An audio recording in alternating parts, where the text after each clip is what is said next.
அனைவருக்கும் அன்பான வணக்கங்கள். கேள்வி நேரம் நிகழ்ச்சிக்காக உங்கள் அனைவரையும் அன்போடு வரவேற்கின்றேன். இன்றைய கேள்வி நேரம் நிகழ்ச்சியில் நம்ம என்ன தலைப்பில் வாதிக்க போகிறோம் பார்க்கலாம். இன்று நம்ம விவாதத்திற்காக எடுத்துக்கொண்டிருக்கக்கூடிய தலைப்பின் பொருள் என்பது அனைத்து கட்சி கூட்டம் அவசியமா அரசியலா, இந்த தலைப்பை தான் நம்ம எடுத்திருக்கிறோம். காவிரி பிரச்சனையில் நீங்கள் அது உச்சநீதிமன்றம், அதனுடைய தீர்ப்புகள், காவிரி மேலாண்மை வாரியம், இது தொடர்பான செய்திகள் ஒருபுறம் போயிட்டே இருந்தா, மறுபுறத்தில் பல கட்சிகள் தமிழகத்தில் நீங்கள் அனைத்து கட்சி கூட்டத்தை கூட்ட வேண்டும் என்கிற கோரிக்கையை எழுப்பிக் கொண்டே இருந்தார்கள். ஆனால் அதிமுக தரப்பு, அதிமுகவினுடைய செய்தி தொடர்பாளர்கள் சொல்வது அதற்கான அவசியம் இல்லை என்று சொல்லிக் கொண்டே இருந்தார்கள். இந்த பிரச்சனை நீதிமன்றத்தில் இருந்து கொண்டிருக்கிற போது தொடர்ந்து இன்றைக்கு திரு ஸ்டாலின் அவர்களாக இருக்கட்டும், திரு கருணாநிதி அவர்களாக இருக்கட்டும், திருமாவளவனாக இருக்கட்டும், பல கட்சிகளும் நீங்கள் அனைத்து கட்சி கூட்டத்தை கூட்டணும் அப்படின்னு சொல்வதற்கான காரணம் என்ன?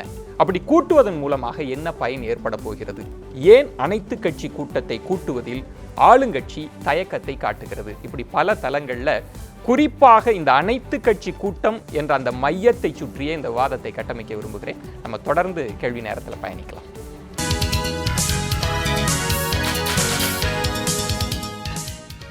மீண்டும் உங்களை வரவேற்கின்றேன்.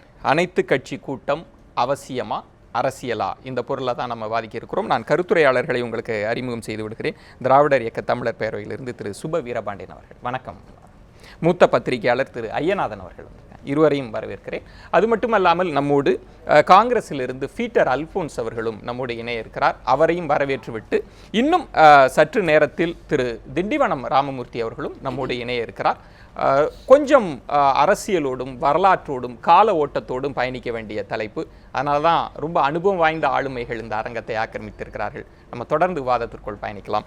திரு ஐயநாதன் அவர்கள், உங்களிடமிருந்து தான் ஆரம்பிக்கணும். இந்த அனைத்து கட்சி கூட்டம் அதை கூட்டுங்க அப்படின்னு எல்லா கட்சியும் சொல்கிற போது அதிமுகவினுடைய செய்தி தொடர்பாளர்களில் சிலர் சொல்வது அது முதலமைச்சர் முடிவெடுப்பாங்கங்க அப்படின்னு சொல்லுவாங்க. திரு பண்ருட்டி ராமச்சந்திரன் அவர்கள் செய்தியாளர்களை சந்தித்த போது அவர் சொன்ன பதில் அதற்கான அவசியம் இப்போ இல்லை அப்படின்ற, அது வேணுமா வேண்டாமான்றது இல்லை, அதற்கான அவசியம் இப்போ இல்லைன்னு சொல்கிறார்ல, அது என்ன அவசியம் இல்லை என்பது என்ன? அவருடைய புரிதல் அப்படின்றதுக்கு நான் விளக்கம் கொடுக்க முடியாது. ஆனால் ஒரு அனைத்து கட்சி கூட்டம் எதற்காக கூட்டுறோம் அப்படின்னோம்னா, பொதுவாக எல்லோரும் என்ன சொன்னாங்க அப்படின்னோம்னா, கர்நாடகத்தில் பாருங்கள் அவங்க எல்லாம் ஒன்றா நிற்கிறாங்க, ஆனால் தமிழ்நாட்டில் பாருங்கள் நம்ம எல்லாம் பிரிஞ்சு நிற்கிறோம் அப்படின்னு ஒன்று சொன்னாங்க. இன்னொன்று என்ன அப்படின்னா, அனைத்து கட்சி கூட்டத்திற்கான அவசியம் வந்துட்டு ரெண்டு. ஒன்று, பல்வேறுபட்ட கட்சியினுடைய தலைவர்களை கூட்டி ஒரு அரசு பேசுவதனால் ஒரு பிரச்சனையில் நாம் எடுக்க வேண்டிய ஒரு அணுகுமுறை பற்றிய ஒரு தெளிவு ஏற்படும். இன்புட்ஸ் அதை வைத்து அவருடைய ஆலோசனைகளை வைத்து ஒரு நடவடிக்கையை நாம் மேற்கொள்ளலாம், அதற்கு பயன்படும். இரண்டாவது விடயம், இதில் முக்கியமான காரணியாக இருக்கக்கூடிய இப்பிரச்சனையில், காவிரி பிரச்சனையில் எடுத்துக்கொண்டால் மத்திய அரசு அதற்கு அழுத்தம் கொடுப்பதற்கான ஒரு அடிப்படையாக அமையும். இப்போ இந்த இடத்துல நீங்கள் எடுத்துக்கிட்டீங்க அப்படின்னம்னா வந்துட்டு, இந்த அனைத்து கட்சி கூட்டத்தை கூட்டுங்கன்னு சொல்லக்கூடிய எல்லா கட்சிகளுமே என்ன ப்ரப்போசல், என்ன கோரிக்கை அவங்க வச்சிருக்கிறாங்க, அதற்காக ஒன்னா நிற்போம் அப்படின்றத காட்டணும் அப்படின்றத தவிர வேற என்ன கோரிக்கையை வச்சிருக்கிறாங்க? எதுவும் இல்லை. ரெண்டாவது விஷயம், ஒன்று நடக்குதுன்னு வச்சுக்கோங்க, ஒரு அனைத்து கட்சி கூட்டம் நடக்குது.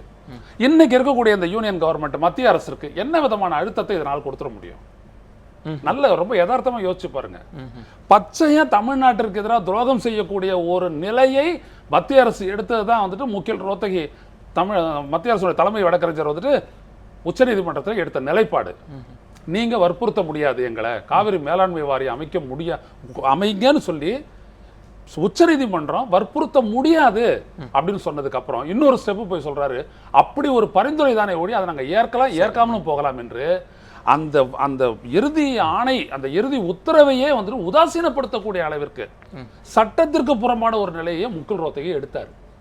இப்படிப்பட்ட ஒரு சூழல்ல இது முழுக்க முழுக்க கர்நாடகாவினுடைய அரசியலை உத்தேசித்து மத்திய அரசு எடுத்த முடிவு என்பது பட்டவர்த்தனமாக தெரிந்துவிட்ட பிறகு அனைத்து கட்சி கூட்டம் கூட்டி யாருக்கு நம்ம பிரஷர் கொடுக்க போறோம்? சரி, சோ அப்ப தமிழ்நாட்டுக்கு இருக்கக்கூடிய ஒரே ஆப்ஷன் என்ன அப்படின்னம்னா லீகல், சட்டத்தின் வாயிலாக இந்த இடத்தில் தமிழ்நாடு அரசு எடுத்திருக்கக்கூடிய முடிவை என்னை போன்றவர்களும் சரி, பொதுவாக யாரும் எதிர்த்து முக்கிய எதிர்கட்சியான திராவிட முன்னேற்ற கழகம் உட்பட தமிழ்நாடு அரசு எடுத்திருக்கக்கூடிய அந்த முடிவை, அது செல்லுகின்ற அந்த பாதையை வந்துட்டு தவறு என்றோ குறையுடைய யாரும் நம்ம ரொம்ப நுட்பமாக கவனிக்க வேண்டியது, சட்டத்தின் பாதையில போறதை அவங்க மறுக்கல, ஆனால் ஒரு அரசியல் அழுத்தம் வேண்டும்ன்றது தான் அந்த கோரிக்கையின் பின்னணியை நம்ம பேசுவோம். நம்ம தொடர்ந்து பேசுவோம். இதுல குறிப்பாக மத்திய அரசின் சார்பாக பாஜகவின் சார்பாக யாரும் இல்லை என்பதை நம்ம உணர்ந்தே தான் நம்ம அதை கடக்க வேண்டியிருக்கு. திரு சுப வீரபாண்டியன் அவர்களிடம் ஒரே ஒரு எளிமையான கேள்வி, இதனால என்னங்க பயன், என்ன செஞ்சிட முடியும்ன்ற அந்த எளிமையான கேள்வியை நீங்க எப்படி எதிர்கொள்ள முடியும்? அதே எளிமையாக எதிர்முனையிலிருந்து நான் ஒரு கேள்வி கேட்குறேன், இதனால் என்ன தீங்கு, நீங்கள் என்ன பயன் என்பது ஒரு பக்கம், பயன் இல்லாமல் இல்லை, இருக்கிறது. முதல்ல ஐயநாதன் அவர்களே, இது வேண்டாம், சட்ட ரீதியான ஒரு தீர்வும் அதை நோக்கிய பயணமும் தான் வேணும்னு சொன்னவரே 2 செய்தியை சொன்னார். எல்லோரும் ஒன்றாக இருக்கிறோம் என்பதை காட்டுவதற்கு பயன்படும், அது பயன்பாடு தானே ஒன்று. 2வது, இதனால் என்ன பயன் என்று கேட்கிற பெரியவர்கள் எல்லோரும் ஒரு கேள்விக்கு விடை சொல்ல வேண்டும், இதனால் என்ன தீங்கு, எந்த விதமான கெடுதலும் இதனால் இருக்கிறது. அனைத்து கட்சி கூட்டம் கூட்டுவதனால ஏதாவது இதனால் கெட்டு போயிடுமா? ஒன்று பயன் வரும் அல்லது பயன் இல்லாமல் போகும், இதுதான் விவாதம். அதனால் எந்த தீங்கும் நேராது. அப்படியானால் அதை கூட்டுவதில் என்ன சிக்கல் இருக்கிறது? இன்னொன்று, எந்த ஒரு சிக்கலுக்கும் ஒரே முனையில் தீர்வு வந்து விடாது. சட்ட ரீதியாக போராடுவது ஒரு முனை, ஆனால் என்றைக்கும் மக்களை இணைத்து கூட்டி போராடுவது என்பதுதான் அடிப்படையான அரசியல். இது அரசியலா அவசியமா என்றால் அரசியலே அவசியமானது தானே. அரசியல் இல்லாமல் வேண்டுமானால் நாம் அரசியலை விட்டு விலகி நிற்கலாம், அரசியல் நம்மை விட்டு விலகி நிற்காது. அதனால பல முனைகளில் இதுவும் ஒரு முனை. ஏற்கனவே பல முறை தமிழகத்தில் பல்வேறு சிக்கல்களுக்காக இப்படி அனைத்து கட்சி கூட்டங்கள் நடந்திருக்கின்றன. அவற்றால் முழு பயனும் வந்திருக்கிறது என்று நான் சொல்லவில்லை, சில பயன்பாடுகள் ஏற்பட்டிருக்கின்றன, இப்போதும் ஏற்படும். அது என்றைக்கும் நல்லது. ஒரு கூட்டு சிந்தனை, எல்லாவற்றையும் கட்சி சார்ந்து பார்க்க வேண்டியதில்லை. ஒரு அரசு என்பது எல்லோரையும் இணக்கமாக அழைத்து செல்ல வேண்டிய கட்டாயம் இருக்கிறது. எனவே கண்டிப்பாக அனைத்து கட்சி கூட்டம் என்பது தேவை, கூட்டப்பட வேண்டும் என்பது நான் இந்த அரசியல்ன்ற பொருள் அரசியலே அவசியமானதுதான். ஆனா என்னிட்ட இடையில பாலிடிக்ஸ் செஞ்சுட்டான், அரசியல் செய்யாதே, அந்த பொருளில் தான் நீங்கள் ஆள்கிறீர்கள் எனக்கு தெரியும். அப்படிதான் பார்த்தேன். திரு ஐயநாதன், முதல் சுற்றிலேயே நான் அந்த விளக்கத்தை பெறுவதற்காக, இதுல ஒன்றும் பெரிய சட்ட சிக்கல் இல்லை, எல்லாரையும் அழைச்சி அவங்க கருத்துக்களை கேட்க போறோம். இதுல என்ன அதே எளிமையான கேள்வி தான், இதுல என்னங்க சிக்கல் அப்படின்றத நீங்க என்ன? நான் அதை தான் நான் சொல்ல வரேன். That is the option left to the state government. அது அவங்க எடுத்துக்கிறத. இப்போ அண்ணன் சொல்லும் போது நல்லா சொன்னார், அதனால தீமை இல்லையே அப்படின்ட்டு. அப்ப அது அவங்களுடைய யோசனை ஆகிப்போச்சு. நன்மைதான் இதுல, தீமைன்றது எதுவும் இல்லை அப்படின்றது. என்னை பொறுத்த வரைக்கும் என்ன அப்படின்னம்னா, ஒரு பிரச்சனையை சார்ந்து பார்க்கக்கூடிய ஒரு அரசியல் செயல்பாட்டாளர் என்ற அடிப்படையில் நான் எப்படி பார்க்குறேன்னா, இதனால என்ன நம்மளுக்கு ஒரு பெரிய பலன் கிடைக்கும் அப்படின்றத நான் எதிர்பார்க்கிறேன். அப்படி பார்க்கும் பொழுது அப்படி ஒரு பலன் என் கண்ணுக்கு தெரியவில்லை என்று நான் கூறுகிறேன். சரி, ஒரே ஒரு குறுக்கீடு. இதனால் என்ன பெரிய பயன் கிடைக்க போகிறது ஐயநாதன் சொல்லும் போதே ஒரு சிறிய பயன் கிடைக்கும் என்பதாக அதற்குள் ஒரு பொருள் பொதிந்திருக்கிறது. அந்த வார்த்தைக்குள்ளேயே நம்ம வருகிற பயனை விட வேண்டாம் என்று. சரி சரி. திரு பீட்டர் அல்போன்ஸ் அவர்களிடம் ரொம்ப இதை ரொம்ப எளிமையான கேள்விகளாலே முதல் சுற்ற கடத்த விரும்புகிறேன். எல்லா கட்சிகளும் தங்கள் இருப்பை நிலைநாட்ட விரும்புகிறார்கள். அதில் குறிப்பாக ஆட்சி அதிகாரத்தில் இருந்தவர்கள், கூட்டணியில் இருந்தவர்கள், காவிரி பிரச்சனையில் எதிர்கட்சி சொல்வதை போல துரோகம் செய்தவர்கள் எல்லோரும் இப்ப நாங்க எல்லாம் ஒரே பக்கம் தான் இருக்கோன்றதுக்காக தான் இந்த அனைத்து கட்சி கூட்டம்ன்ற கோரிக்கை அப்படின்னு சொல்றதை நீங்க எப்படி பார்க்கறீங்க திரு பீட்டர் அல்போன்ஸ்? அதாவது நீங்க கேட்ட கேள்வியும் நான் கேட்டுக்கொண்டிருந்தேன். நான் அண்ணன் சுபவி அவர்களும் நண்பர் ஐயநாதன் அவர்கள் சொன்ன பதிலையும் கேட்டுக்கொண்டிருந்தேன். அதுல ஒரு தகவல் நான் என்ன சொல்ல விரும்புகிறேன் என்று சொன்னால், பாராளுமன்ற ஜனநாயகத்துல எந்த பிரச்சனையாக இருந்தாலும் சரி, எந்த பொது பிரச்சனையாக இருந்தாலும் சரி, அது சமூக பிரச்சனையாக இருந்தாலும் சரி, கலாச்சார பிரச்சனையாக இருந்தாலும் சரி, பொருளாதார பிரச்சனையாக இருந்தாலும் சரி, மாநிலங்களுக்கு இடையே உள்ள பிரச்சனையாக இருந்தாலும் சரி, இந்த எல்லா பிரச்சனைகளுக்கும் இறுதி தீர்வு அரசியல் தீர்வு மட்டும்தான். அது that is the political solution is the last and final solution. இப்போ நீங்க நம்ம அண்ணன் சுபவி அவர்கள் லேசாக தொட்டு சொன்னார்கள், நீங்க சட்டபூர்வமான பதில் மட்டுமே அதற்கு கிடைக்க வேண்டும் என்று பார்த்தால், இடஒதுக்கீட்டிலாம் நமக்கு என்ன பதில் கிடைச்சிருக்கும்? உச்சநீதிமன்றம் இடஒதுக்கீடே அநியாயம் என்று சொன்னது, இடஒதுக்கீடே அரசியல் சாசன சட்டத்திற்கு விரோதம் என்று சொன்னது. அப்பொழுது அன்று பெருந்தலைவர் காமராஜர் அவர்கள், தந்தை பெரியார் அவர்கள் கொடுத்த அழுத்தத்தின் காரணமாக அன்றைய பிரதமருக்கு இந்த இடஒதுக்கீட்டை நாங்கள் நிறைவேற்றி தரவிட முடியும் என்று சொன்னால் தமிழ்நாட்டிலே நாங்கள் கால் வைக்க முடியாது என்று சொல்லி அந்த அரசியல் அழுத்தம் கொடுத்ததின் காரணமாகத்தான் இடஒதுக்கீடை பெற்றோம். எந்த பிரச்சனை வேணாலும் எடுத்துக்கொள்ளுங்க. இன்னைக்கு நடக்கிற பாபர் மசூதி பிரச்சனை வரை, பாபர் மசூதி இடிப்பு வரை, இன்னைக்கு சட்ட ரீதியான தீர்வு மட்டும்தான் இருக்கிறதா? இன்னைக்கு இதேதான் வந்து சொன்னாங்க. அண்ணா திராவிட முன்னேற்ற கழகத்துல உச்சநீதிமன்றத்தில் தொடர்ந்து சாதகமான தீர்ப்புகள் வருகின்ற வரை சட்ட ரீதியான அணுகுமுறை மட்டுமே போதும், எதற்காக அனைத்து கட்சி கூட்டம், எதற்காக அரசியல் அழுத்தம் என்று கேட்டார்கள். ஆனால் கடைசியில் என்ன நடந்தது என்று சொன்னால், கர்நாடகா கொடுத்த அரசியல் அழுத்தத்தின் காரணமாக உச்சநீதிமன்றத்தினுடைய தீர்ப்பே முனை மழுங்கடிக்கப்பட்டது. ஒரே ஸ்ட்ரோக். நாம் வந்து 30-40 ஆண்டுகளாக போராடி பெற்ற அந்த நடுவர் நீதிமன்றத்தினுடைய தீர்ப்பு, அதன் மூலமாக அமைக்கப்பட வேண்டிய காவேரி மேலாண்மை வாரியம் ஒரே ஒரு அஃபிடவிட்ல, அது எப்படி அந்த அஃபிடவிட் வந்தது? மத்திய அரசு சொல்லிவிட்டது, இதற்கு உச்சநீதிமன்றத்திற்கு அதிகாரம் இல்லை, நாங்கள் வேண்டுமென்றால் அமைப்போம், பாராளுமன்றத்தின் சட்டம் இல்லாமல் அமைத்து விட முடியாது என்று ஒரு அஃபிடவிட்டை போட்டு நாம் 24-25 வருடங்களாக நடத்திய போராட்டங்கள் எல்லாம், சட்ட போராட்டங்கள் எல்லாம் ஒரு அரசியல் அழுத்தம் கொடுத்ததின் காரணமாக தோற்கடிக்கப்பட்டு விட்டது. நம்ம தொடர்ந்து பேசலாம். அதற்காகத்தான் சொல்லுகிறோம், நம்ம தொடர்ந்து பேசலாம். பார்லிமெண்டரி டெமோக்ரசி எல்லா பிரச்சனைகளுக்கும் there is only a political. திரு ராமமூர்த்தி, நீங்களும் இணைந்ததுல மகிழ்ச்சி. ஒரு மூத்த அரசியல்வாதி, தமிழகத்தின் அரசியல் நீரோட்டத்தை கவனிச்சிட்டு இருக்கிறவர்ன்றதுனால, நாளையே உச்சநீதிமன்ற தீர்ப்புகளில் நமக்கு பாதகமான தீர்ப்புகள் கூட வரலாம், பார்வைகள் கூட வரலாம்.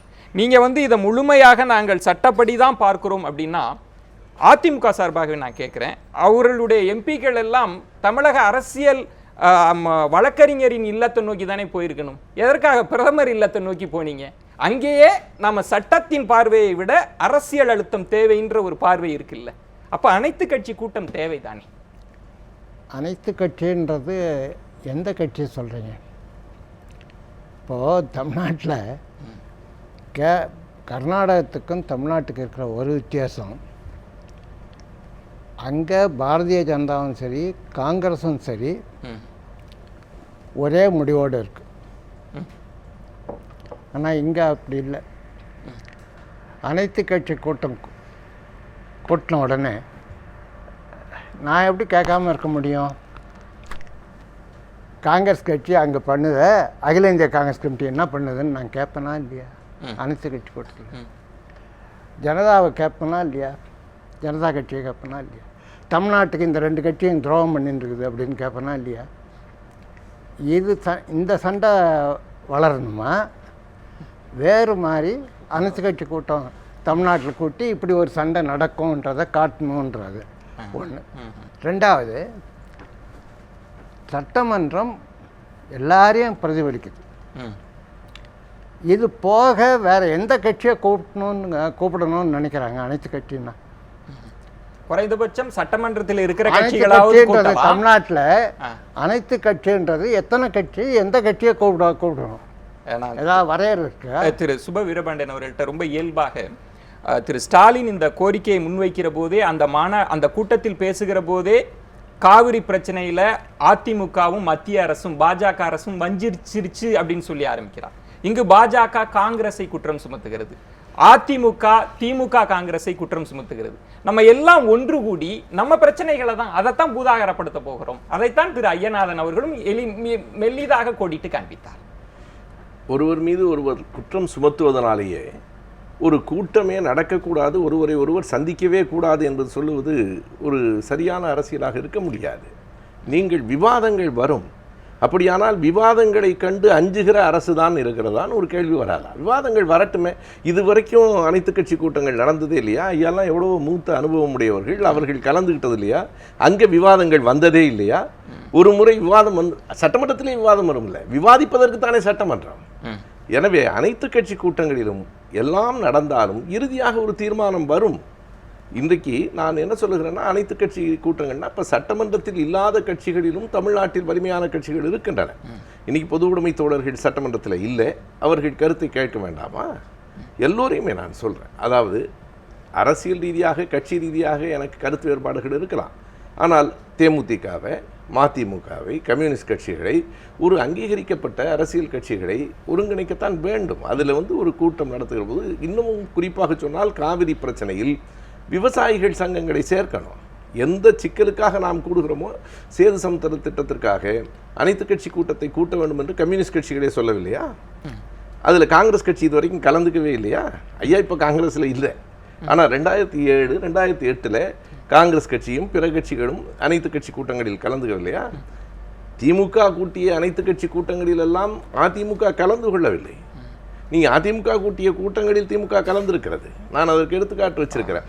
எனவே கலந்து கூடி விவாதித்து தீர்மானங்களுக்கு வருவது என்பதுதான் ஜனநாயகம் என்றால் அந்த ஜனநாயகத்தை நாம் ஏன் புறக்கணிக்க? திரு ஐயநாதன், இதுதான் இப்போ குறைந்தபட்சம் திரு கருணாநிதி அவர்களினுடைய கடிதத்தில் கூட விவசாயிகளை கூட நீங்க ஏன் புறக்கணிக்கிறீங்க? அவங்க தனியா டெல்லியில போய் வீதிகளில் நின்று போராடுறாங்க, இங்க கூக்குரல் எடுக்கிறார்கள்.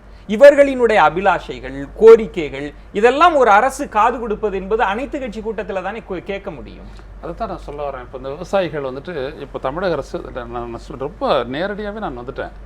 தமிழக அரசு இதை சட்ட பிரச்சனை என்கின்ற ஒரு நிலைக்கு வந்துவிட்ட பிறகு இதில் பின்னாடி போகிறதுக்கான வாய்ப்பே இல்லை. பேச்சுவார்த்தை என்னோ இல்லை பிரதமர் தலைமையில் பேச்சுவார்த்தை நடந்ததுன்னா இதில் ஒரு தீர்வு கிட்டும்னோ அதற்கான சாத்தியக்கூறுகள் என்று எதுவுமே இல்லை.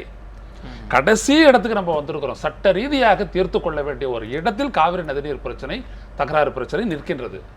இப்போ இந்த இடத்துல வந்துட்டு தமிழக அரசு மேற்கொண்ட இந்த நடவடிக்கைகளை எந்த விவசாய சங்கம் எதிர்த்தது அல்லது போதுமானதல்ல என்று சொன்னது இல்ல. யாருமே எதிர்க்காத போது அவர்களை எல்லாம் அழைத்து பேசுவதில் நான் என்ன சொல்கிறேன், நீங்கள் சட்டப்படியே போவதில் கூட ஒரு ஒருமித்த கருத்தை எடுக்கிறதுல என்ன பிரச்சனை? இல்ல, ஒருமித்த கருத்து அவர்களோடு கலந்து பேசுவதில் என்ன பிரச்சனை இருக்கு? ஒரு உதாரணத்துக்கு நான் சொல்ல வரேன். இந்த இப்போ தமிழ்நாட்டினுடைய நிலையை வலியுறுத்தி மத்திய அரசை எதிர்த்து, அதனுடைய செயலின்மையை எதிர்த்து, தமிழ்நாட்டிற்கு எதிரான அதனுடைய நிலைப்பாட்டை எதிர்த்து தமிழ்நாட்டில் ஆளுங்கட்சி இல்லாமலேயே மற்ற அனைத்து கட்சிகளும் விவசாய சங்கங்கள் உட்பட ஒரு மிகப்பெரிய வேலை நிறுத்தத்தை, கடையடைப்பை செய்தனவா இல்லையா?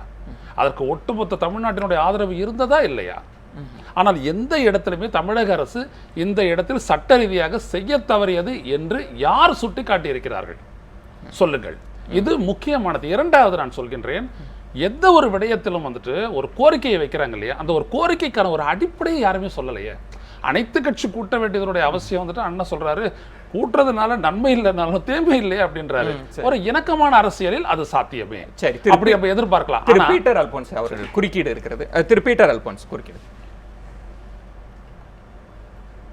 அதாவது நண்பர் தேவநாதன் ஐயநாதன் சொன்னதுல வந்து எனக்கு என்ன மாறுபட்ட கருத்துன்னா, என்ன ஆலோசனைகளை வந்து ஐயநாதன் அவர்கள் தான் சொன்னார். ஐயநாதன் சொன்னதுல என்ன தவறு அப்படின்னு சொன்னா, எந்த ஆலோசனைகள் வழங்கவில்லை என்று கேட்கிறார். நாங்க என்ன கேட்கிறோம், நீங்க வந்து இன்னைக்கு கர்நாடகாவில் வந்து அரசியல் கட்சிகளை மட்டும் கூட்டல.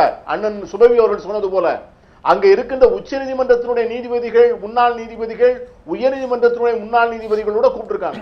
அண்ணன் திண்டிவனத்தார் அவர்கள் சொன்னாங்க, நாங்க வந்து சொன்னா காங்கிரஸை வந்து குறை சொல்லுவோம், காங்கிரஸ் துரோகம் பண்ணலையான்னு கேட்போம், பாஜக துரோகம் பண்ணலையான்னு கேட்போம் அப்படின்னு சொன்னாரு. நான் என்ன சொல்லுகிறேன், அந்த காலங்களிலே பெருந்தலைவர் காமராஜர் அவர்கள் தமிழ்நாட்டிலே முதலமைச்சராக இருக்கின்ற போது திராவிட முன்னேற்ற கழகத்து நண்பர்கள் வடக்கு வாழ்கிறது தெற்கு தேய்கிறது என்றெல்லாம் சொன்னதையெல்லாம் எடுத்துக்கொண்டு போய் பிரதமரிடம் கொடுத்துத்தான் தமிழ்நாட்டிற்கு வந்து அதிகமான நிதி ஒதுக்கீட்டையும் பெரும் திட்டங்களையும் கொண்டு வந்தார். நீங்க காங்கிரஸ்காரர்களை பார்த்து நீங்கள் இப்படி கேட்டால் நாங்கள் உடனே போய் அகில இந்திய காங்கிரஸ் தலைவரிடம் சொல்லுவோம். இன்னைக்கு எப்படி வந்து பாஜகவும் காங்கிரசும் ஒன்று சேர்ந்து மல்லிகார்ஜுன் கார்கேயில் இருந்து வீரப்ப மொய்லியில இருந்து அத்தனை காங்கிரஸ் நண்பர்களும் இன்னைக்கு வந்து பாஜகவில் இருக்கிற மத்திய அமைச்சர்களும் இன்னைக்கு காங்கிரஸ் முதலமைச்சரும் ஜனதாதளத்தினுடைய முன்னாள் பிரதமரும் ஒன்று சேர்ந்து அவர்கள் அதை செய்கின்ற போது தமிழ்நாட்டில் இருக்கின்ற காங்கிரஸ்காரர்கள், தமிழ்நாட்டில் இருக்கின்ற பாஜக காரர்களை ஒன்றிணைத்து மாநில கட்சிகளுடைய அரவணைப்போடு ஏன் தமிழக அரசு எடுத்து சென்று அந்த அழுத்தத்தை தரவில்லை? நீங்க வந்து முதல் நாள் வரைக்கும் உச்ச நீதிமன்றத்தில் வந்து மத்திய அரசு வழக்கறிஞர் என்ன சொல்லுகிறார், நாங்க வந்து இதை 4 நாட்களில் இதை நியமனம் செய்கிறோம் என்று சொல்லுகிறார். என்றைக்கு வந்து இங்கே வந்து முதலமைச்சர் அவர்களுடைய உடல்நலம் குறைந்ததோ அப்பொழுதுதான் அவர்கள் எடுத்துக்கொண்டார்கள். தமிழ்நாட்டிலிருந்து ஒரே குரலாக எழமாட்டார்கள், தமிழ்நாட்டிலிருந்து அரசியல் அழுத்தம் தரமாட்டார்கள், கர்நாடகாவிலே தேர்தல் வருகிறது என்கிற அரசியல் அழுத்தத்தின் காரணமாக எடுக்கப்பட்ட முடிவு. நம்ம தொடர்ந்து பேசுவோம். அதாவது இதுல வந்து நண்பர் ஐயநாதன் அவர்கள் சொல்வது போல அனைத்து கட்சி கூட்டத்தை கூட்டி இருந்தால் இதற்கு ஒரு நியாயம் வந்திருக்கும். நம்ம கட்டாயம் பேசுவோம். ஒரு இடைவேளை விட வேண்டி இருக்கிறது. அரசியல் அனுபவம் பெற்றவர்கள் உரையாடுகிற போது அந்த உரையின் வீச்சும் கருத்தின் ஆழத்தையும் உங்களால் தரிசிச்சிருக்க முடியும். ஏன்னா நீண்ட நெடிய ஒரு பிரச்சனையாக இருக்கிறதுனால தான் ரொம்ப நிதானமாகவே நாம் பயணித்து கொண்டிருக்கிறோம். ரொம்ப அடிப்படையான கேள்வி, கர்நாடகத்தில் பார்க்கிறோம், மத்திய அமைச்சர்கள் மாநில அரசு கூட்டுகிற கூட்டத்தில் பங்கேற்கிறார்கள். ஒரு அழுத்தம் தரப்படுகிறது. நாம் இந்த காவிரி மேலாண்மை விஷயத்தில் நீதிமன்றம் சட்டம் இடறிய இடத்தில் எங்கு சட்டம் இடறியது என்றால் ஒரு அரசியல் அழுத்தம் தான் இடரச் செய்தது அப்படின்ற பார்வையில் தான் இந்த அனைத்து கட்சி கூட்டம் என்ற கோரிக்கையை வலுப்பெறுகிறது. அது பற்றியும் பேசலாம். ஒரு சிறிய விளம்பர இடைவேளைக்கு பிறகு பொறுத்திருங்க. மீண்டும் கேள்வி நேரம் நிகழ்ச்சிக்காக உங்களை வரவேற்கின்றேன். அனைத்து கட்சி கூட்ட வேண்டும் என்கிற கோரிக்கை அவசியமா அரசியலா என்ற பொருளில் தான் பேசிட்டு இருக்கோம். நம்ம தொடர்ந்து வாதிக்கலாம். திரு ராமமூர்த்தி, 2 கேள்விகள் தான். முதல்ல திரு சுப வீரபாண்டியன் ஐயா அவர்கள் சொன்னது தான், எதிர்கருத்துக்கள் மாற்று கருத்துக்கள் இல்லாமல்லாம் நம்ம சட்டசபையே கூட்ட முடியாதுன்ற ஒரு கேள்வி. இரண்டாவது, இந்த காவிரி மேலாண்மை வாரியம் தொடர்பாக மத்திய அரசினுடைய ஒரு வாரத்திற்கு முன்பு ஒரு நிலைப்பாடு இருந்தது. ஆனால் அவர்கள் கூட்டிய அந்த பாஜக அமைச்சர்கள் சதானந்த கவுடாவா இருக்கலாம், ஆனந்த்குமாரா இருக்கலாம், மல்லிகார்ஜுன கார்கேவா இருக்கலாம், ஒரு அரசியல் அழுத்தம் தான் ஒரு வாரத்திற்குள் அவங்க நிலைப்பாட்டை மாற்றி வைத்தது. அப்ப இங்க தேவை என்பது அரசியல் அழுத்தம்ன்றதை நீங்க உணரலையா? இந்த அரசியல் அழுத்தம்ன்றது தமிழ்நாட்டில் அனைத்து கட்சி கூட்டத்தின் மூலமாக அந்த அரசியல் அழுத்தம் வந்துருமான்றதை நீங்கள் நினச்சி பார்க்கணும். ஏன்னா இந்த பிரச்சனையில் திமுகவுடைய தலைவர் கருணாநிதி சொல்லியிருக்கிறது இப்போ இல்லை, கொஞ்சம் முன்னாடி சொன்னது, தமிழக சீஃப் முதலமைச்சர் கர்நாடக முதலமைச்சரை சந்தித்து பேசணும் அப்படின்னு சொன்னார். ஞாபகம் இருக்குன்னு நினைக்கிறேன் நான். இவ்வளோ பெரிய விவகாரம் நடந்துகிட்ருக்கும்போது, கோர்ட்லேயும் இவ்வளோ நடந்துகிட்ருக்கும்போது போய் இங்கே காம்ப்ரமைஸ் பேசினா கோர்ட்டுனா என்ன நிலைமை எடுக்கும்? இந்த பிரச்சனையை டைல்யூட் பண்ணுறது தான் இது. காவேரி பிரச்சனையை நேர்த்து போக செய்கிறது தான். ஏன்னா இந்த பிரச்சனையை அவரே பேசி பார்த்துட்டார். அவரே பேசி பார்த்ததோடு இல்லை, உச்சநீதிமன்றத்துக்கு போய் உச்சநீதிமன்றம் ஒரு நிலையான ஒரு தீர்ப்பை கொடுத்தப்புறம், வாரியம் அமைக்கணும்னு சொன்னப்புறம், அது அமைக்கிறதுக்கு வேண்டியதில்லை, வேறு மாதிரி அமைச்சிக்கலாம் அப்படின்னு சொன்னது அவர் தான். ஏன்னா நான் தான் தமிழ்நாடு காங்கிரஸ் கமிட்டி தலைவராக போயிருந்தேன். டெல்லியிலேருந்து அவரே பேசினார். இந்த அந்த டைரெக்ஷன் படி வேண்டியதில்லை, சுப்ரீம் கோர்ட்டினுடைய டைரெக்ஷன் படி வேண்டியதில்லை.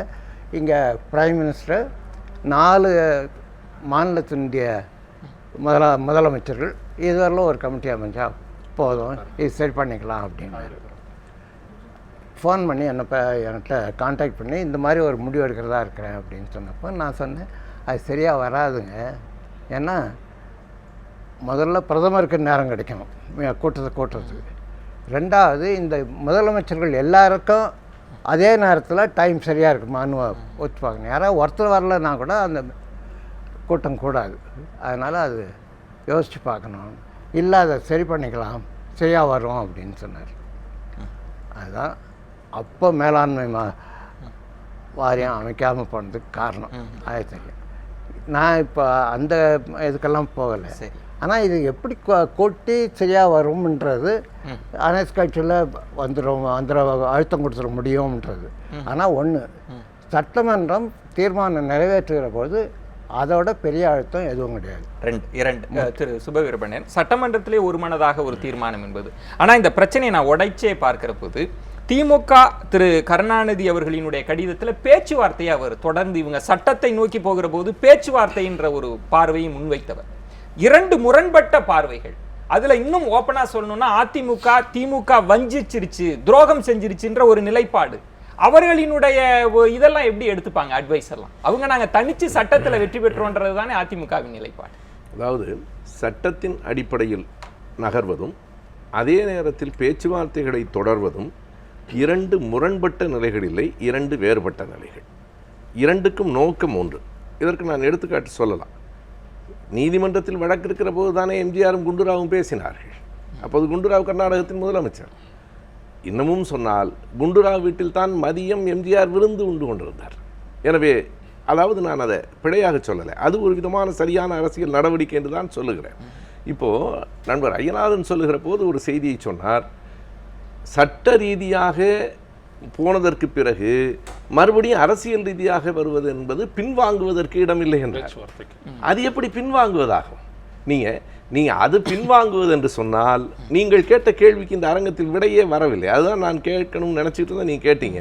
சட்டத்தின் தான் தீர்வு என்று சொன்னால் 37 நாடாளுமன்ற உறுப்பினர்கள், மாநிலங்களவை உறுப்பினர்கள் 10 பேர், மொத்தம் 47 பேர், அல்ல சசிகலா புஷ்பா தவிர மற்ற 46 பேரோ 47 பேரோ, எதற்காக நீங்கள் சட்டம் போதும் என்று சொன்னால் எதற்காக பிரதமரை பார்க்க போனீங்க? அதாவது அரசியலில் எங்கள் அடிப்படையில் தான், நாங்கள் எங்கள் முயற்சியில் மட்டும்தான் அது தீர்வு வர வேண்டுமே தவிர அனைத்து கட்சிக்கு அந்த பெயர் போய்விடக்கூடாது என்கிற எண்ணம் தான் அதற்கு உள்ளே இருக்கிறது. எனவே சட்டம்தான் தீர்வென்றால் நீங்கள் பிரதமரை போய் பார்த்திருக்க வேண்டிய தேவையில்லை. எப்போதும் எந்த ஒன்றுக்கும் இந்த ஒன்றுதான் தீர்வு என்பதே அடிப்படையில் நாம் அந்த சிக்கலை பல்வேறு முனைகளிலிருந்து அணுகுவதற்கு தடையாக இருக்கிறது. இவை ஒன்றுக்கொன்று முரண்பட்டதில்லை, எல்லாம் சமகாலத்தில் நடந்து கொண்டிருக்கிற சம்பவங்களாகத்தான் இருக்க முடியும்.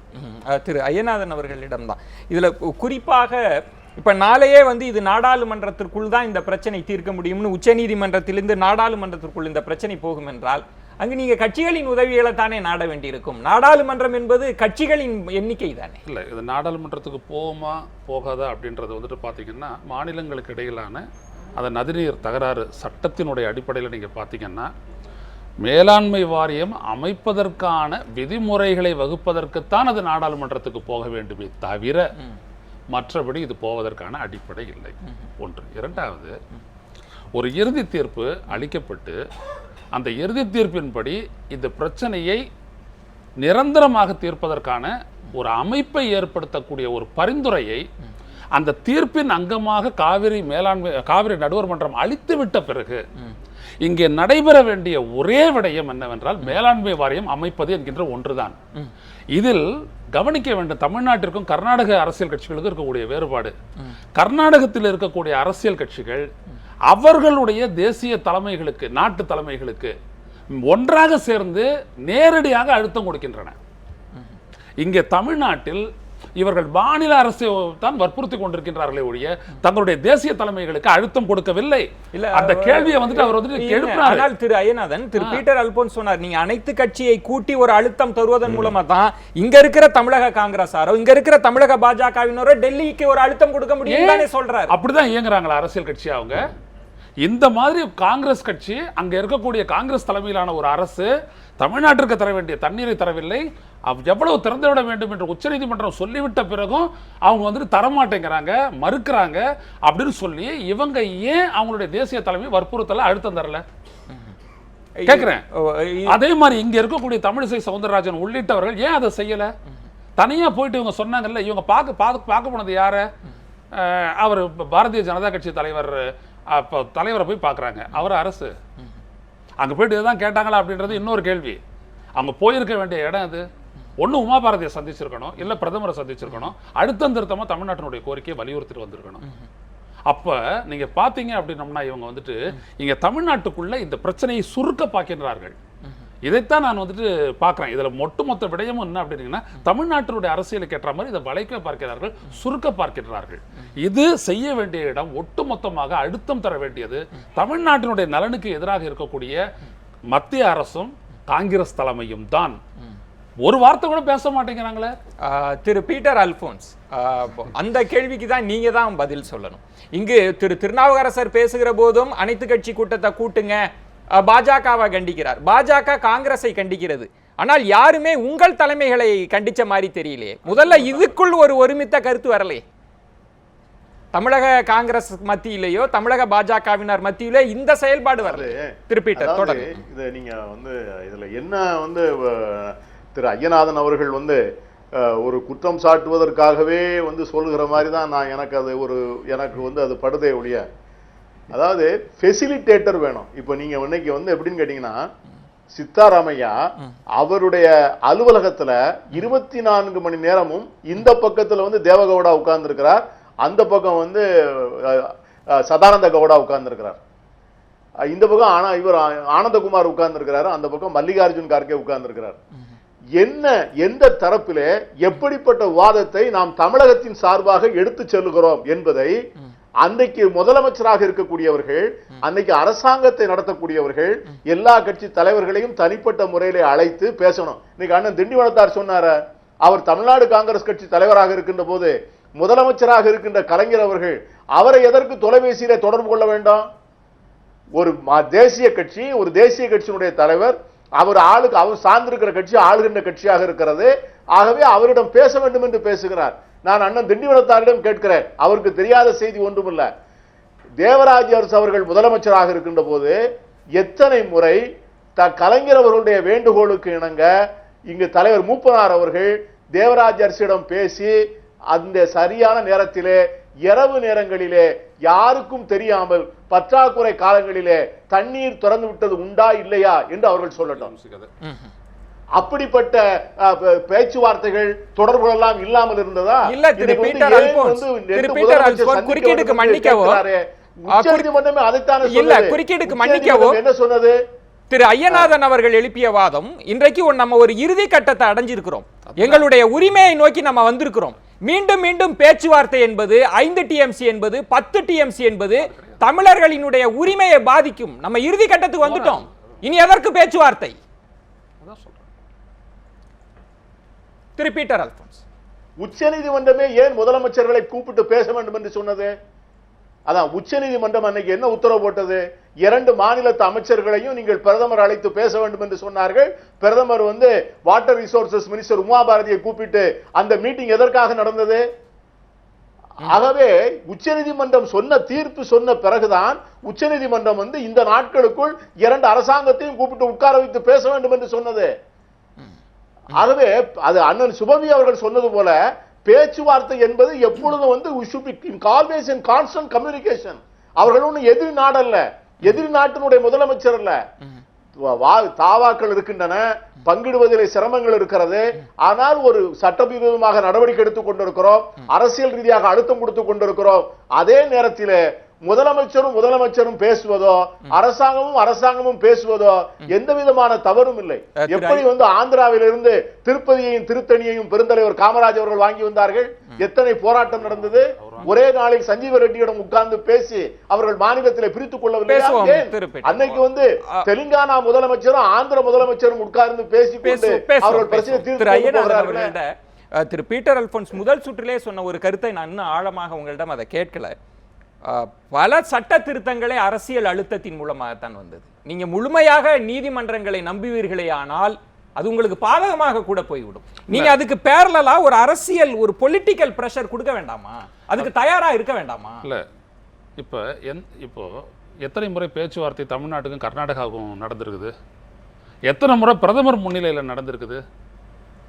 எதுலையாவது ஒரு அடி முன்னாடி போயிருக்கிறாங்க, ஒரு இணக்கப்பாடு வந்தது அப்படின்றத அண்ணன் பீட்டர் அல்போன்ஸால சொல்ல முடியுமா?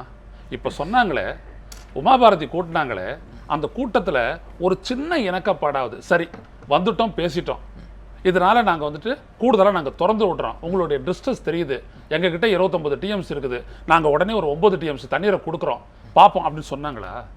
இல்லை, அப்போ அந்த ஒரு சொட்டு தண்ணீர் கூட விட மாட்டோம் அப்படின்றத அங்கேயும் சொன்னாங்க. 2 உச்சநீதிமன்றம் சொல்லும்போது சொல்லுச்சு, நாங்கள் ஒரு உத்தரவு பிறப்பிப்பதற்கு முன்னால் இதையெல்லாம் நடைமுறைப்படுத்த வேண்டிய பொறுப்பில் இருக்கக்கூடிய மத்திய அரசு ஏன் முயற்சிக்க கூடாது என்பதற்காகத்தான் இதை நாங்கள் சொன்னோன்னே சொல்லிச்சு. அதனால தான் ஒரு நாள் தான் அவங்க டைம் கொடுத்துட்டு உடனே வாங்கன்னு சொன்னாங்க, வரல. 2வது விஷயம், அண்ணன் பீட்டர் அல்போன்ஸ் அவர்கள் சொல்லக்கூடிய அந்த நிகழ்வுகள் எல்லாமே இந்த காவிரி நடுவர் மன்றம் அவருடைய விசாரணை நடந்து கொண்டிருந்த அந்த காலகட்டத்தில் நடந்ததுதானே தவிர இறுதி தீர்ப்புக்கு அப்புறம் கிடையாது. இறுதி தீர்ப்புக்கு பிறகு ஏற்கனவே ஒரு முறை இதே மாதிரி உச்சநீதிமன்றம் சொல்லி தமிழ்நாட்டினுடைய முதலமைச்சர் அவர்கள் பெங்களூருவுக்கு போய் கர்நாடக முதலமைச்சரிடம் பேசினார். ஆனால் அவர்கள் சொல்லக்கூடிய வார்த்தை என்னன்னா, எங்களுக்கே இல்லை. எப்பொழுதுமே அதான் சொன்னாங்க, எங்களுக்கே இல்லை அப்படின்றது. அதை மட்டுமல்ல, நீங்கள் கவனிக்க வேண்டும், இப்பொழுது கூட நீங்கள் பார்த்தீர்களானால் அந்த நாங்கள் ஒரு 3.5 TMC தண்ணீர் திறந்து விட்டுறோம், அது இல்லாத உச்சநீதிமன்றம் சொன்ன 2000 கனஅடி நீரை திறந்து விடுறோம் நொடிக்க அப்படின்னு சொன்ன விஷயத்தை இன்று வரை அவங்க நடைமுறைப்படுத்தலை. அப்போ பேச்சுவார்த்தை அப்படின்றதெல்லாம் என்ன பொருள் இருக்கக்கூடிய ஒரு இடைவேளைக்கு பிறகு நம்ம இறுதி கட்டத்தை நம்ம அடைஞ்சிட்டோம். தீர்வு பகுதியில் நான் கேட்க வேண்டிய ஒரு கேள்வி, பாஜகவோ காங்கிரஸோ இங்க இருக்கக்கூடிய பலர் சொல்வது தமிழகத்தில் அவங்களுக்கு பெரிதான வேரூன்றுவதற்கான இடம் இல்லை, கர்நாடகத்தில் அவர்கள் வெற்றி பெறுவதற்கான வாய்ப்பு இருக்கிற போது பாஜகவோ காங்கிரஸோ கர்நாடகத்தை நோக்கித்தான் அவர்கள் பார்வை இருக்கும் அப்படின்னு சொல்லுகிற இடத்தில், பல கட்சிகளும் அப்படிதான் குற்றம் சாட்டுகிற இடத்தில், நீங்கள் அனைத்து கட்சி கூட்டம் கூட்டுவதனால் மட்டுமே பாஜக அரசினுடைய மனதை அசைத்து விட முடியுமா? பேசலாம். ஒரு சிறிய விளம்பர இடைவேளைக்கு பிறகு பொறுத்திருங்கள். மீண்டும் உங்களை வரவேற்கின்றேன். அனைத்து கட்சி கூட்டம் அவசியமா அரசியலா இந்த பொருளில் பேசிட்டு இருக்கோம். நம்ம தொடர்ந்து பேசலாம். திரு ராமமூர்த்தி ஐயா, அதிமுக கட்சியினுடைய ஆளுங்கட்சியினுடைய பார்வையில் பார்க்கிறப்ப முல்லை பெரியாறு தொடர்பாகவே மதுரையிலெல்லாம் பாராட்டு கூட்டங்கள் போட்டாங்க, தஞ்சாவூரில் பாராட்டு கூட்டங்கள்.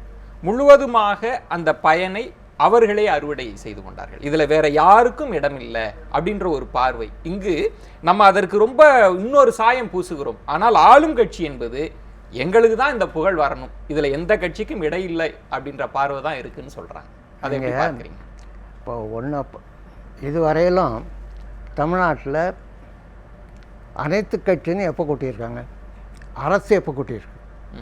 கொஞ்சம் தயவு பண்ணி சொல்லுங்க பார்க்கலாம். எனக்கு இது வரலாம். அவர் சொன்னார், பீட்டர் ரெஃபரன்ஸு பாவம் ரொம்ப சங்கடப்பட்டு தான் சொன்னார். அவர் ராமமூர்த்தியை கூப்பிட்டு பேசினார் கருணாநிதின்ட்டு. அன்னைக்கு காங்கிரஸ் அலையன்ஸ், காங்கிரஸ் மட்டும்தான் உறவு இருந்தது திமுகவுக்கு. அதனால் கண்டிப்பாக கூட்டு தான் பேசி ஆகணும். வேறு எந்த கட்சியும் அவர் கூட்டு பேசலையா? கம்யூனிஸ்ட் கட்சியாக கூட்டு பேசினார். கடந்த முறை திமுக ஆட்சியில் இருந்த கடந்த முறை இல்லை, நான் என்னை கூப்பிட்டு பேசினப்போன்னு நான் சொன்னேன். நான் இல்ல, அது சரி. ஆனால் கடந்த முறையே நமக்கு உதாரணம் அதுதான் அவர் சொன்னார். திமுக அனைத்து கட்சி கூட்டத்தை எப்போ? கடந்த முறை திமுக ஆட்சியில் இருந்த போது ஈழ பிரச்சனை தொடர்பாக கூட அனைத்து கட்சி கூட்டம் அசம்பிளியில் இருந்த அனைத்து கட்சியை கூட்டியிருக்காங்க. அசம்பிளியில் இருக்கிற அனைத்து கட்சியை கூட்டியிருக்காங்க. எப்போ கூட்டினாங்க? இந்திய எதிர்ப்பு கூட்டினாங்க, சரிதாங்களா? அது கூட அரசு கூட்டல. அனைத்து கட்சி கூட்டம் கூடியது இங்கே மயிலாப்பூரில் கூடிச்சது. அப்போ பெரியவர் பர்மிஷனோட பெருந்தலைவர் காமராஜர் பர்மிஷனோட நான் தான் வந்து அட்டன் பண்ணேன். ஏழ பிரச்சனை கூட அனைத்து கட்சி கூட்டம் கூடலையே. இல்ல, திரு சுபவி அவர்கள் கூட்டினதா தான் நினைவு இருக்கிறது. அரசு கூட்டல, அரசு கூட்டல. இல்ல, திரு சுபவி அவர்கள்ட்ட அது மறுப்பு வாங்கி. ஏன்னா பெரியவங்க, அவங்களுக்கு எல்லா செய்திகளும் தெரியும், அனுபவம் என்னை விட நீண்ட அனுபவம் உடையவங்க. அந்த அந்த நினைவில் அது இல்லாமல் இருக்கலாம். 2008 நவம்பர் தேதி சரியாக இருக்குமானால் 2008 நவம்பர் 25 ஈழத்துக்காக கூட்டப்பட்ட அந்த அனைத்து கட்சி கூட்டத்தில் சட்டமன்றத்தில் இல்லாத பல கட்சிகள் இருந்தார்கள். அதுக்கு யாராவது சான்று வேண்டும் என்றால் நானே சான்று, நானே கலந்துக்கிட்டேன். நான் இது வரைக்கும் சட்டமன்றத்தை வெறும் பார்வையாளனாக தான் பார்த்துருக்கேன், நான் உள்ளே வந்ததே இல்லை. நானே கலந்து கொண்டேன். பல கட்சிகள் கலந்து கொண்டார்கள். காங்கிரஸ்லேருந்து கேவி தங்கபாலு எல்லாம் வந்தாங்க. ஐயா நெடுமாலனையா வந்தார். அப்போ அவர் 2009 அவர் 80-84 தான் சட்டமன்ற உறுப்பினர். 2009 ஐயா நெடுமாலனையா வந்தாங்க, நான் வந்தேன். எனவே பலரும் கலந்து கொண்ட கூட்டம் ஒன்று அல்ல. காவிரிக்காக ஒரு முறை கூட்டம், அனைத்து கட்சி கூட்டம், சேது சமுத்திர திட்டத்திற்காக பொதுவுடன் கட்சி தோழர்கள் கேட்டுக்கொண்டதற்காக 2007, 2008, 2009 வேண்டுமானால் உங்களுக்கு எல்லாவற்றையும் நான் தேதியோடு 2007 பிப்ரவரியில் ஒரு அனைத்து கட்சி கூட்டம். இப்போ நான் கேட்குறேன், இந்த 2011 16 வரைக்கும் நம்ம ஐயநாதன் போன்ற நடுநிலையாளர்கள், நம்ம நாட்டில் நடுநிலையாளர்கள் 2 வகை இருக்காங்க. திமுக ஆதரவு நடுநிலையாளர்கள், அதிமுக ஆதரவு நடுநிலையாளர்கள். ஐயநாதன் எங்கே இருக்காருன்னு அவருக்கும் தெரியும், எனக்கும் தெரியும். எனவே உண்மையான நடுநிலையாளர்கள் எல்லாம் இங்கே கண்டுபிடிக்க முடியாது. எனவே சொல்லுங்கள், 2011-16 இதுவரைக்கும் ஒரு முறையாவது எந்த சிக்கலுக்காவது அனைத்து கட்சி கூட்டம் கூட்டப்பட்டிருக்கிறதா?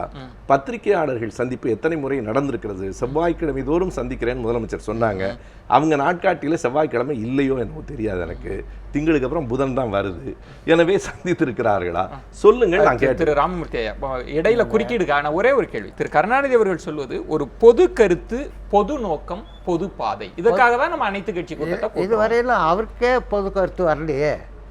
அவர் வந்து கோர்ட்டுக்கு போனார், தீர்ப்பு கொடுத்தப்புறம் அனைத்து கட்சி கூட்டத்தை கூட்டல.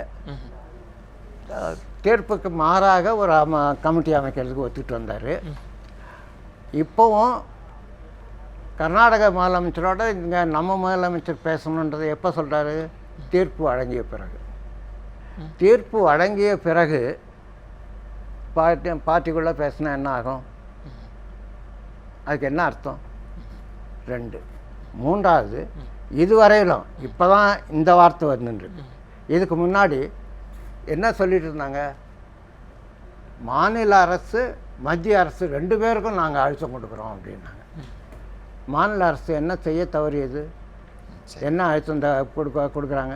அப்போது இதை ஒரு அரசியல் ரீதியாக அணுகுகிற ஒரு நிலைமை தான் எல்லாருக்குமே ஏற்படும். திரு சுருக்கமாக உங்கள் பதில அந்த பொது கருத்து பொது நோக்கம் எப்படி வரும்? அங்கு கர்நாடகாவில் அவங்க கூடி ஒற்றுமையை நிரூபிக்கிறார்கள், நம்ம கூடி நம்மளுடைய ஒற்றுமையின்மையை நிரூபிச்சிருவோம்ன்ற பயம் இருக்கு. காமிச்சிட்டோம் இல்லை, அப்படி ஒரு அச்சத்தை வைத்துக்கொண்டே நம்ம அணுக முடியாது. நண்பர் பீட்டர் அவர்கள் ரொம்ப தெளிவாக சொன்னார். எங்கள் மீது கூட விமர்சனம் வைங்கன்னு சொன்னார். விமர்சனம் வைங்க, நான் எடுத்துக்கிட்டு போகிறோம். நீங்கள் கூடி ஒரு முடிவு வருவது என்றால் விவாதமே இல்லாத ஒரு முடிவில்லை. விவாதம் வருவதனாலேயே ஒன்று பின்தங்கி போய்விடாது. விவாதத்தை கண்டு இப்படிலாம் அச்சப்படக்கூடாது, வரட்டும். அதை அவரே வெளிப்படையாக சொல்கிறார் இல்லையா? நண்பர் பீட்டர் சொல்கிறார், ரொம்ப தெளிவாக சொல்கிறார். இது எல்லா கட்சிகளுக்கும், கம்யூனிஸ்ட் கட்சிகளுக்கும், அனைத்து இந்திய அளவில் கன்னட கம்யூனிஸ்ட் கட்சிகளுக்கும், தமிழ்நாட்டு கம்யூனிஸ்டுக்கும் ஒரே கருத்தா? பாஜகவுக்கு ஒரே கருத்தா? வேண்டாம், நான் ஐயாதன் அவர்களை கேட்குறேன். அதிமுக கூட அனைத்து இந்திய அதிமுக தானே. அங்கே இருக்கிற ஏன் அவரை பார்த்து கேட்குறேன்னு அவருக்கு தெரியும். கர்நாடகத்தில் இருக்கிற குறிப்பாக நம்முடைய கோலார் தங்கவையில் இருக்கிற அதிமுக தோழர்கள் இது வரைக்கும் என்ன கருத்து சொல்லியிருக்காங்க? எனவே இது எல்லோருக்கும் பொருந்தும். எல்லாவற்றையும் விவாதிக்கலாம். ஐயநாதன் அவர்கள், இப்போ உங்களுக்கே ஒரு பார்வை இருக்கிறது, காவிரி ஓட்டத்தில் விவசாயிகளுக்கு ஒரு பார்வை இருக்கிறது. ஒரு அரசு எல்லா, வள்ளுவனே அதைத்தானே சொல்றான், எல்லா கருத்துக்களையும் கேட்டுதானே ஒரு மன்னன் செயலாற்ற முடியும். நான் எதையுமே கேட்க மாட்டேன், நான் செல்லுகிற பாதையே சரி என்பது ஜனநாயகமா, அது சர்வாதிகாரமா மாறிடாதா? இப்ப முதல்ல ஒரு தன்னிலை விளக்கம் கொடுக்கக்கூடிய ஒரு கடுமையான நிலையை தள்ளிட்டாரு அண்ணன். அது நான் நடுநிலையாளன், அது எப்படிப்பட்ட நான் நடுநிலையாளன்னு நான் சொன்னதே இல்லை. நடுநிலையாளன்ற இடத்துக்கு நான் வரவே இல்லை. நான் உண்மையை சார்ந்தும் மகிழ்ச்சி சிக்கலை சார்ந்தும் நான் நிற்கின்றேன். என்னுடைய கருத்து அப்படின்றது தமிழ்நாட்டு விவசாயிகளினுடைய அவருடைய நலனை சார்ந்து இருக்கின்றதா இல்லையா என்பதனை எல்லோருக்கும் தெரியும், அண்ணனுக்கும் தெரியும், எல்லாருக்கும் தெரியும். நான் சொல்லக்கூடியது ஒன்றே ஒன்று தான், சர்வாதிகாரமா அப்படின்ற அந்த இடத்துக்கெல்லாம் நீங்க வரவே வேண்டாம். இன்னைக்கு இருக்கக்கூடிய இந்த சிக்கலையும் சூழலையும் மட்டும் நீங்க கணக்கில் எடுத்துக்கங்க. திமுக, அதிமுக, காங்கிரஸ், பாஜக அதெல்லாம் வேண்டாம். இன்றைக்கு இருக்கக்கூடிய இந்த சிக்கல், உச்சநீதிமன்றத்தில் இருக்கக்கூடிய இந்த சூழலில் நீங்கள் செயலாற்ற வேண்டிய இடம் எது? நீங்க மீண்டும் திரு ஐயநாதன் குறுக்கீடுக்காக மீண்டும் நீங்கள் தமிழகத்தின் சார்பாக போகக்கூடிய வழக்கறிஞரையும் சட்டத்தை மட்டும் தான் நம்புறீங்களா? நீங்க பொலிட்டிக்கல் பார்ட்டிஸ்க்கு வேலையே இல்லைன்னு நினைச்சிட்டீங்களா? நீங்க என்ன வேலை இருந்துச்சு, இல்ல என்ன வேலை செஞ்சாங்க?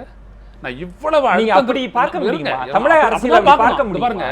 ஒரு இந்த ஜெகதீஷ், அதனால தான் நான் ஒப்பிட்டேன், இங்கத்தையும் கர்நாடகத்துக்கும் நான் ஒப்பிட்டேன். ஜெகதீஷ் ஷெட்டர் என்ன சொன்னாரு, இல்ல தேவேகவுடா என்ன சொன்னாரு உண்ணாவிரதத்தை முடிக்கும் போது? he has given me an assurance.